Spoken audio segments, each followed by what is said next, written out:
Cool. Oop. Hello, everyone. Welcome to Perspective and Practice. I am your host, Rachel Saathoff, and we are here with us today is Colleen Vacelet with Intreegue Landscaping Architecture. How are you, Colleen? I am doing really well. A lot better. Like I said, getting over the winter cold. So good to go now. Ready to start off the new year.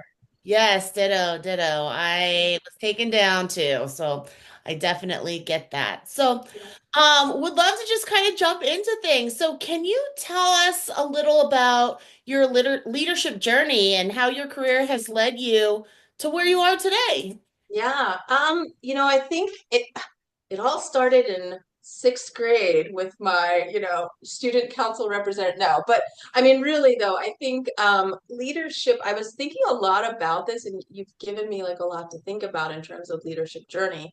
And I read a paper on like, are leaders born or created? Are entrepreneurs born or created? And I think it's something that maybe you fall into, maybe you are born, like you just have that kind of thing. I think my leadership journey, it did fall into a lot of those things, but I don't think I was an ultimate like quick start leader. Like that's not like, and it's interesting having kids now. You look at the kids and you're like, I wonder where they're gonna go with all this.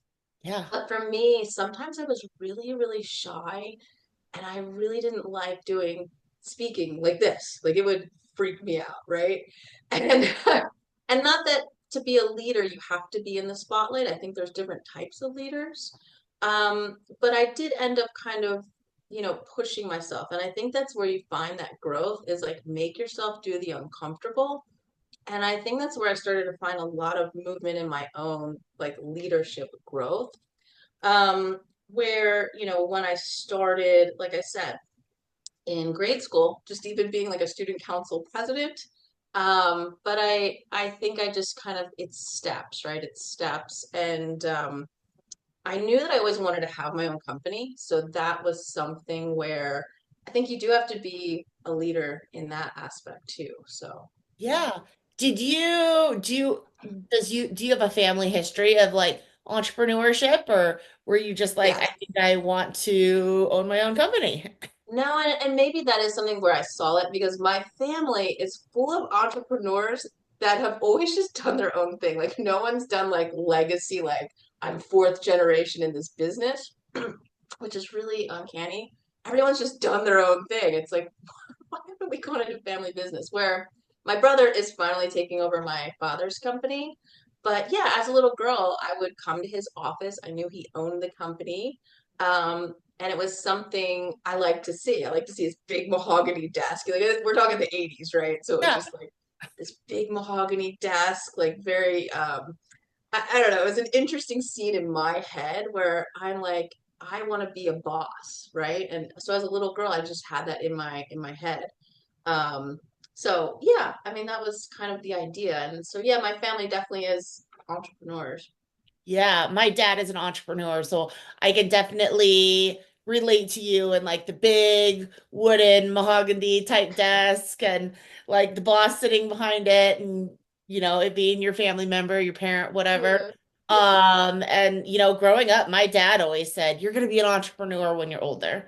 Oh, really? Before I even knew what it meant to be an entrepreneur. Oh, wow. I was Oh, like, wow. oh, okay, Dad. He didn't say it to my sister because my sister has a Yeah. very different personality and interests and things like that than me. But So is uh, that something like he saw it in you? He was yeah, like, Rachel, yeah. Like you'll my be first business, I started when I was 22.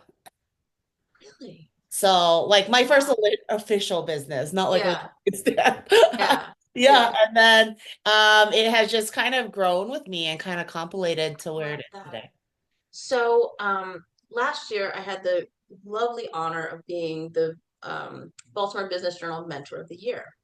Yeah. And when I was thinking about it, I'm like, this. I have a daughter at the time; she was 8, and I was like, I think this is a great opportunity to show her like women in a leadership position, women well, and her mother being honored for something that we're doing and we're making movement for small business.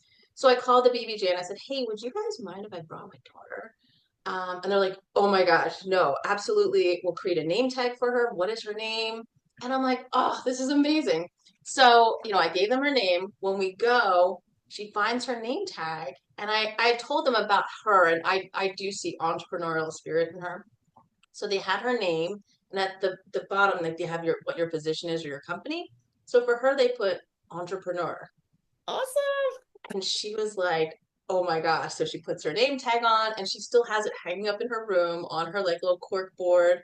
And so I don't know, it's kind of like your father. I think that's something that maybe is like hopefully resonates in her. Not saying that she has to be, but Yeah, if she wants to, we support that. that's awesome. That's awesome. Yeah. Yeah. So you chose to go into a predominantly male industry. So Yeah. when you started in the kind of construction industry, were you aware that women made up such a small percentage of the workforce? And how did that like impact your perspective or your motivation? Yeah. I don't even think it resonated too much with me. I just felt like this is what I want to do and I'm going to do it. Now I see it and now I'm more of a kind of advocate for women in that respect. But again, having a father that's an entrepreneur that supports you and doesn't make you feel any different is great. So, for example, he has a landscape contracting company. Hmm. I worked for him all throughout high school and college, which is how I ended up being a landscape architect. And he, not that it wasn't didn't show me any mercy, but he didn't treat me like you're a girl, so you're gonna do all the flower planting. It wasn't that. It was like, hey, Colleen, okay, you're on this crew today. Let's get stuff done. And just like all the other people. So I don't know. It kind of made it feel like I'm just well, in that respect too, it made me feel like one of the guys because I was the only girl there. But I think there are ceilings though, and I think that is one of the reasons why I did end up starting my own company. But I think there were hard times going into it, and I don't think I realized that until after college. I think I Yeah. had a lot of naivety about it's all gravy here. So I think it Yeah. took me until after college to realize like, oh, okay, I'm gonna answer the phones or I'm gonna be doing this because I'm the only woman, and that's fine. I'm fine with that. But I think it just I don't know, but it's made me kind of want to advocate for um any other women coming out of the college. So Yeah. What skills do you feel like you had to develop in order to like navigate or thrive in this like environment where you're wanting to be treated as equal, but you're also expected to do certain gender performing roles? yeah, What kind of skills did you or helped you or did you develop? you just be the best at them. Like if I'm told to answer the phones, just answer the phones and be the best. And I'm killing it, right? So that's it just that's what was expected. So you don't make a stink about it. Just do it. And I think though one of the things is, especially now for the second company that I own, you want to make sure you are an expert and it's not the reason because I know there is trying to put my like thoughts together. But yeah, just making sure that I am looked at as an expert and not just either a set aside or something that's required. So making sure, and I think we worked really hard at Intreegue to make sure we are experts in the field and are sought out for our expertise. So Yeah, yeah. absolutely. I think sometimes I don't know about you, but I feel like sometimes when people try to gender roles for people or like put them in a box, you end up actually getting a more 360 view of the business because Mm, now you know everything from the bottom to the top to the side to the yep. adjacent. You're Yeah. Yeah. seeing more than Yeah. people than other people that are gendered in other ways of you're just going to be the one that's like doing this specific thing and you're maybe Yeah. a little bit initially higher paid position or role or whatever it is, but they almost get stuck in their own box because Yeah. they're only focused on, one specific thing. Yeah. Whereas, I don't know, sometimes I feel like you can navigate and, maybe for me, that's been one of the things that I've found as a benefit in my career is that Hmm. I've worn every hat in my business. And I've Yeah. always, even for the jobs that I've had where I've worked for others, I've always tried to wear different hats so I could see diverse perspectives of the business and Yeah. then So just you get all be, around. Oh, I love it. stronger of an employee as a result. Yeah. Yeah. I mean, I think I think it's you just have to prove your worth, just like everybody else does. But yeah, I like the idea of getting a 360 and jumping in. And I think my first job, like I said, there probably was naivety coming out of school, not thinking about how the industry was male dominated, still is. And the place that I worked, it was just definitely it was a great place to learn though, like you said, I just learned so much. But I think that the idea, and the boss I had was a character. So it was a landscape architecture firm, and I remember I finally proved my worth. You just have to stand up for yourself, and I Yeah. think he ultimately ended up selling the company to me, and I think that's because it's hard. He's a hard guy to stand up to, even for guys, right? He's a big, taller gentleman, very overpowering when he came into the room. And so I'm hired as a designer, and I would work on a design. He'd give me a design to work on, and he'd come back in like 4 hours later after I've come up with an idea. He would complete like, all right, here's what we're gonna do, young lady. I was always young lady, and he would swipe the trace, make my design off the desk. He'd roll out the trace and he'd start sketching. So it's like, okay, like why did you hire me, right? So finally, one time he did it, and I looked at it, and I took my trace and I just put it back, and I said, we just did the same thing. I said, I've got this. You have to trust me. I've got this, and we can work as a team. And I Yeah. think from that, he was just like, oh, okay. And, I think one of the things being a boss too, or a leader, maybe more just a leader, is you have to let go. And you have to let go and let people do the work that you've hired them to do. So that was like a turning point for me at that job because otherwise, yeah, I was fine answering the phones, organizing. I think one of my most embarrassing, but ended up being a really cool moment was there were some visitors that came into the office, and I was in charge of, making sure office was organized. I was organizing colored pencils on a drafting table, and the one gentleman says to me, "Oh, your college education is really getting put to good use," and I'm just like mortified, right? Um, but I ended up like keeping in touch. I got that guy's card, and he is a mentor that I've had for like the last 20 years. Wow. Yeah, and he's amazing. And like I just called him a couple days ago for something. I was like, I need to talk to you about this. So yeah. Yeah, no, that's awesome because you're now mentoring yourself, right? Can you tell us Um, a little bit about some of the initiatives that you've done with like crew and just mentorship and how you've seen that play out to benefit others, but how it's also benefited yourself? yeah, it's one of kind of like like probably my personal core principles, but maybe for my company too, is education, support, and mentorship. And so we're super big on that at Intreegue. Um, and then my other company, Ordered Green Supply, we're getting there with it. Haven't really implemented that, but yeah, I just, especially for, the gals coming out of school, but really anybody, having that kind of sounding board. And it's not that you say yes to everything, giving direction. So I've done mentorship in a lot of different ways. I teach at University of Maryland. So right there you have that audience that, um, and I always tell them, hit me up. If you need me for something, like talk to me. So I do keep very connected with a lot of my students. And then, like you mentioned, I have the crew, leadership development, and that's like a nationwide leadership course that they take with opportunities to meet with mentors on a monthly basis. and you just pick a mentor. Then there's like Mentoring Monday, which is coming up soon for Baltimore Business Journal on the 24th of February, I believe. So yeah, lots of different ways to mentor. It doesn't always have to be so structured, but yeah, it's really become one of my like personal core principles is offering that. And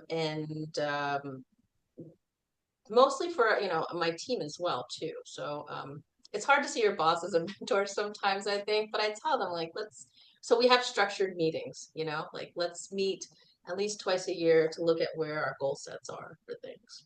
Yeah, yeah. So what advice would you give to people that are, wanting to start a mentorship journey, but maybe don't know where to start or what to do? Yeah, like looking for a mentor. Or, yeah, looking for a mentor or starting to mentor others and are like, I don't know what to do as a mentor. Like, Yeah. Just like I mentioned, the Baltimore Business Journal, it's the Mentoring Monday. It's like a speed dating networking scenario, which is pretty cool because if you're looking for a mentor and you're not even sure where to start, you could go there and just go around the room. There's like 50 mentors they have, and I think it's a timed thing. So when the bell rings, you sit down, whoever you want to sit down with, you have like 5 minutes, and then you get up. So that's an opportunity to say, I really connected with so and so. I'm going to follow up with them. And most of the time, if you reach out to someone, they'll be happy to talk to you. And I think that's the scary thing is like reaching out. But nowadays we have LinkedIn, which I mean, I used to have to find before LinkedIn, like, where is this, what groups is this person in? Like, it's almost like stalking for real, Like, at least now on LinkedIn, I just say, oh, okay, we have similar groups that we're in. I'll probably see them at this event, right? yeah, Yeah. yeah. Don't No. worry, I didn't stalk any. And we'll put that link in the Yeah. bottom of the YouTube for people that are wanting to kind of Cool. get involved It's with a it's a great way to ease into like both sides of it.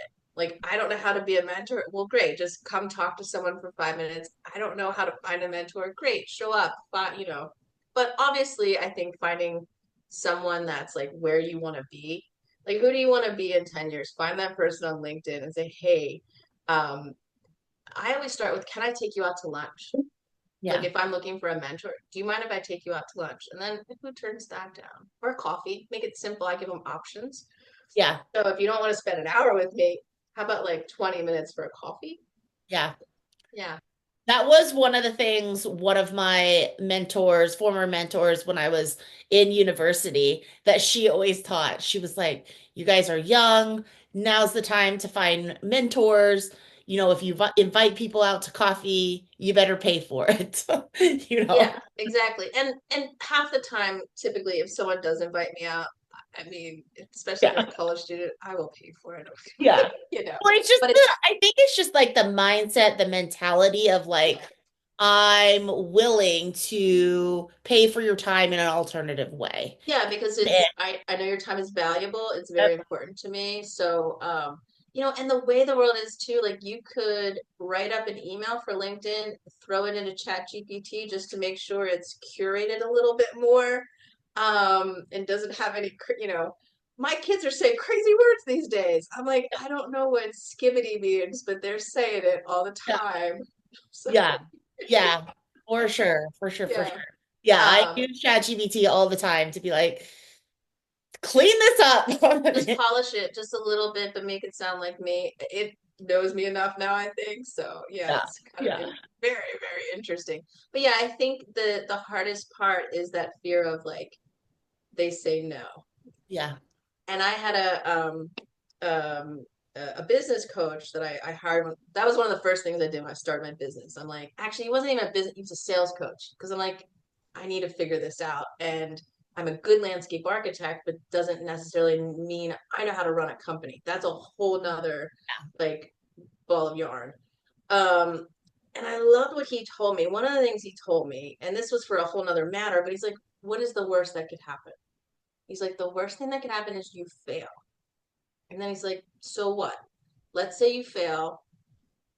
Like we were talking about my company, starting the company. if I hire someone, I was afraid to hire someone because I didn't want to lead them on in case, a year later we failed. And he's like, they know that going in, the worst that can happen is you fail and say that person you hired and you have to find a job. He's Yeah. like, I'm pretty sure you can do that, right? I'm like, yeah. I was like, okay, keep that in your frame of reference and now go for it. So same thing. It's like, what's the worst thing that could happen if you reach out to someone on LinkedIn? They say no, or I'm too busy. Okay, that's fine. No harm, no foul, right? Yeah. Yeah. And Yeah. I like to look at fail as an acronym for first attempt in learning. Oh, Um, because I like yeah, that. failure doesn't have to be this big black, like nutty thing, Mm-mm. this big Mm-mm. shameful thing. Okay, No. I learned, I shifted, and I moved on. Yeah. I And think that's it's Sarah Blakely. Um, if I think her dad growing up would like the one question he would ask her when she come home, what did you fail at today? Mhm. It was hopefully I'm getting this right, but he celebrated it because from failure creates to me like growth, right? Like you were saying, it's like your first attempt at learning. If you just succeed all the time, I mean, I see people where they're just, let's say, naturally athletic, right? They make the team, they didn't even have to practice for it, except for that person that was me that had to like really work hard to practice. I think that actually gives you something because you know what it is like to like not get the swing down or not, make the basket. I have got to practice. I've got to shoot like this many foul shots to like get my shot down. And there's something to that, I think. So I think you're totally right. Well, even just, like the greats, like Kobe Bryant and Michael Jordan and all of them, like Oh everybody yeah. thinks that they're just natural born athletes and they just walked onto the court one Yeah. day and ba-boom, but Yeah. Kobe Bryant always talks about how he would start at like 3 a.m. in the morning and go from 3 to Yeah. 5 and then take a break and then go from like 8 to 10 and then take a break and noon to 2 and then take a break and then Yeah. he was like on the court like 4 times every day for like 2 hour things and how it's Yeah. the compound effect Yeah. when you keep doing things over and over again, like it will exponentially compound. Yeah. Uh, Yeah.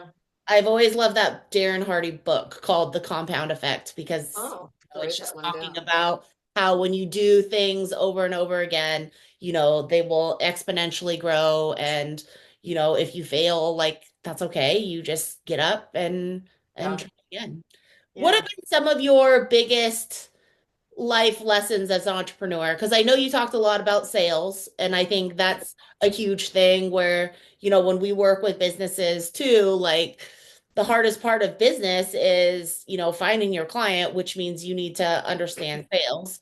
And Yeah. so, what are other big advice pieces, I guess, you would give to people that are wanting to start a business? Yeah. So, like I said, when I left the company I was with, I'd like to think I was a very good, great landscape architect, right?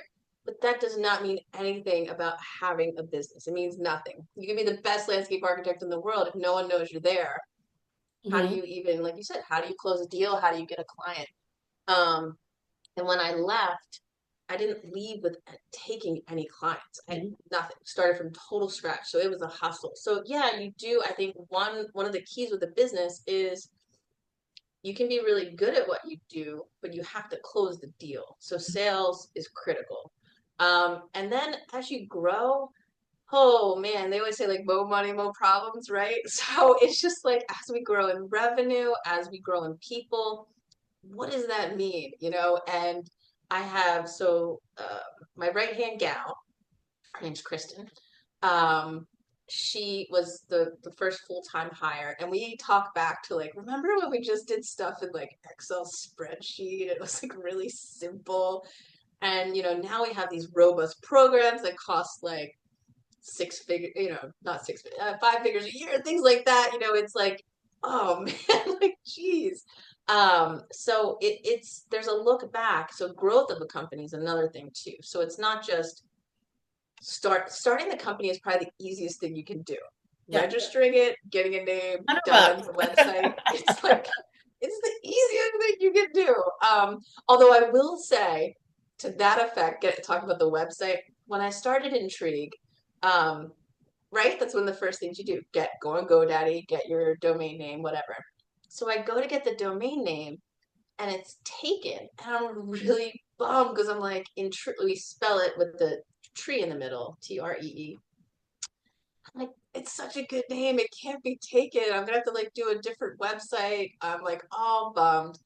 And so someone said, you can just look up who owns it and see if you can buy it. And I'm like, oh, all right, cool. So I look it up and I own it. I own it. Then I think back to like 8 years ago when I'm talking about this company name, one day having my company, and my boyfriend at the time was an IT guy. And he's like, oh, he's like, you got to get the website. He's like, if you're going to do it, he's like, the easiest thing to do right now is just get the website. So I was like, okay. So apparently I didn't even remember. Probably had some wine that night, whatever. And it was on like an old Hotmail account. So I had to go track down the password, but I had the domain. So anyway, sorry, little sidetrack. But that's definitely like forethought I had, I guess, like long ago. Yeah. So Yeah. yeah. So, But yeah, I think another thing, so just putting the right pieces for yourself in place. And having the business, like making sure we've done a lot of talk about this. If you're the person that really is the landscape architect, are you the right person to lead the company too? Like knowing your like your best kind of thanks. foot forward, right? So I think learning how to run that, I did the Goldman Sachs 10,000 Small Business Program. I did the Baltimore one, and for me, that was really wonderful because it's like an MBA for your company. So if you haven't had, something like that, you really do need to invest the time to figure out how to run a company. And are you hiring right? Are you asking the right questions? I don't think I was asking the right questions. What is your culture? There's lots of facets to a company that once you're building it out, and I'm not talking about just like solopreneur. We're talking about like building out a Really. company.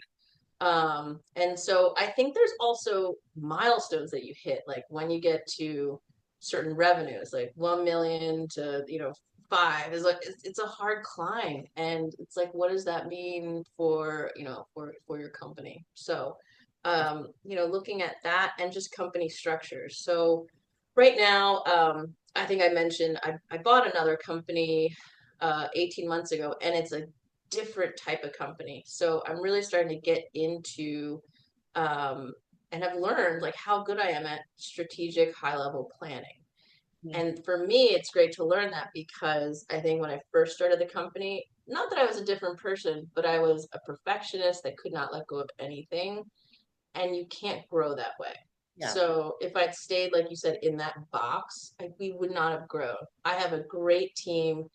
They do things better than I can even do anyway. So it's like, why hold on to that and be that like bottleneck? Because you can't progress that way. Yeah, absolutely. And I think there's a lot of organizations that are kind of at that place like you were maybe in the past where they're struggling to scale. Yeah. And we've worked with a lot of those organizations just kind of helping them get out of doing and being the SME in that specific thing and Yeah. then getting into that leading piece where you're looking at the strategic plan, you're looking at the people that you have on your team, and are they doing the right tasks for the organization? Do you need to hire people to make sure that people are doing the right things to maximize their effort? And then helping with the implementation piece, like Yeah. looking at the COO piece of it and making sure that your Yeah. operations are working because Yeah. there's so many small businesses that either grow too quickly or they're try and their house is on fire or they're can't figure out how to grow um, Yeah. and just kind of getting those Right. And the other thing too to think about, like revenue is one thing, but then now we're getting into a little nitty gritty, but profit margin is the other piece to that. And so if you have a $10 million company that has like a 2% profit margin versus like we're running at 2 million and I'm making 30%, Mhm. those are things you have to look at. You have to look at how the structure is. And the nice thing is coming from an entrepreneurial family. I mean, and I was actually when you and I were getting ready to do this talk, I was thinking about my mentors, and it is interesting enough. Most of my mentors are men, and that's just because I think that's what I was surrounded with and who were my peers at the time. And I think that's okay. I think, but yeah, my father and brother are like one of my first two phone calls for things like that. Um, and then I know they say don't always have like a family member on your board, so we don't, but they're still mentors and people that I call, right? Yeah. Yeah, Yeah, I was just talking to somebody the other day about family members because they had like hired their wife to be their COO um and what he has kind of learned through this process. And I was like, I for most of my career, like I've as a business owner, I've had at least one family member like working for me.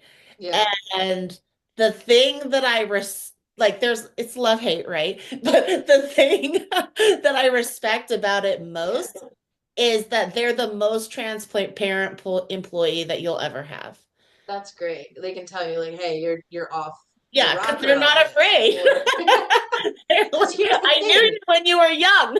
Yeah, if you get fired, you're still in the family. I mean, Yeah, they're the most honest employee that you will ever have.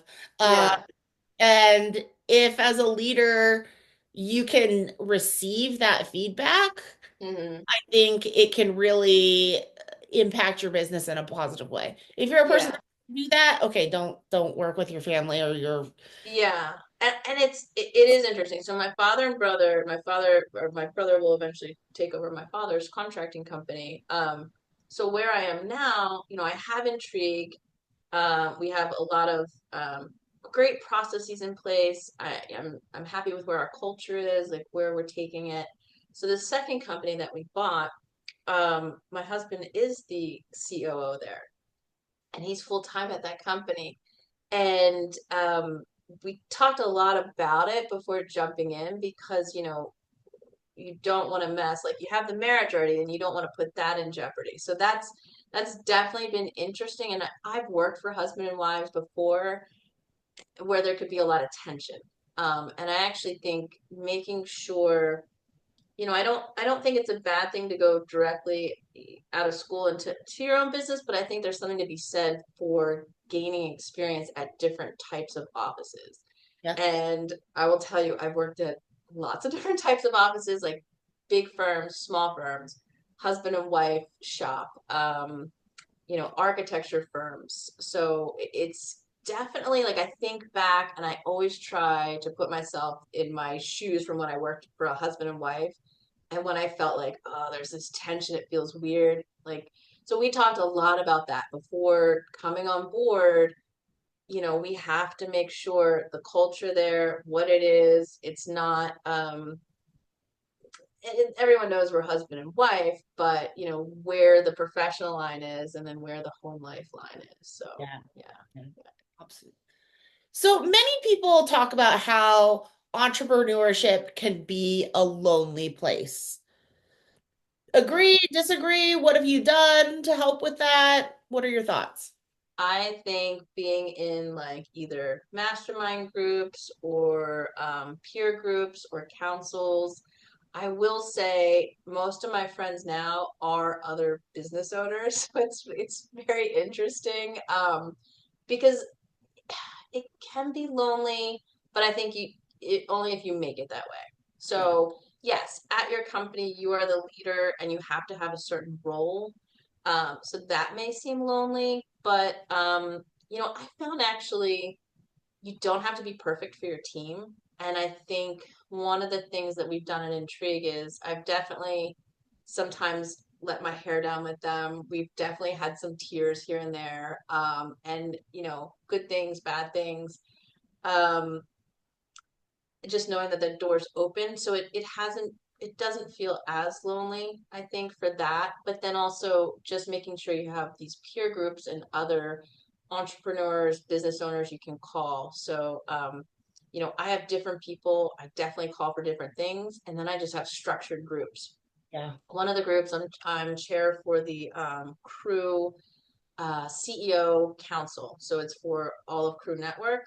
Yeah. So it's nationwide, and we like to try to get um, um, CEOs from like all over the country. And so we have some, like, I just actually reached out because there's one woman that's in LA. So one of our other chairs emailed her to say, hey, are you okay? So we all keep in contact and we're all kind of spread throughout the country. Yeah. But it's a great platform, definitely a great platform. And that one's all women. And then there's, just other different mastermind groups that I've been involved with that have been really, really great. Yeah, absolutely. I I've always kind of like said to people that have like asked me or like have been in like places where they've had like to make big decisions in their businesses. And Hmm. the advice I always give them is never take advice from people who haven't done it themselves, Yeah. meaning entrepreneurs. Like people can tell you their opinions about payroll, they can tell you their opinions about marketing, but unless Yeah. you've experienced the stress of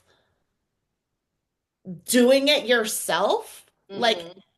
the buy-in, the everything is just like it's just different. It's easy And to I give think advice when you haven't had to actually be the one make that's payroll like, yep, or yeah, making the yeah, payroll or or doing the thing. stress about that. Yeah.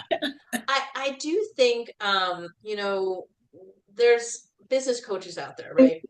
there's a that's okay. There's a lot of them, and I think one of the things, like I said, I hired a gentleman that was for more directed towards sales for me when I first started the company. I was really like laser focused on like who I wanted to hire to that point because there's a lot of coaches out there and they're probably doing great things, but if they haven't been a business owner or they haven't run a successful company, I don't think, like you said, for me, it's not going to be a fit. So the guy I hired had built a couple companies, was more just like building this sales coaching, and he did a great job. And he was exactly for me what I needed. He was pretty intense, and it was almost like you were coming in, and if you hadn't done your homework, you're just like, oh gosh, what is he going to say to me?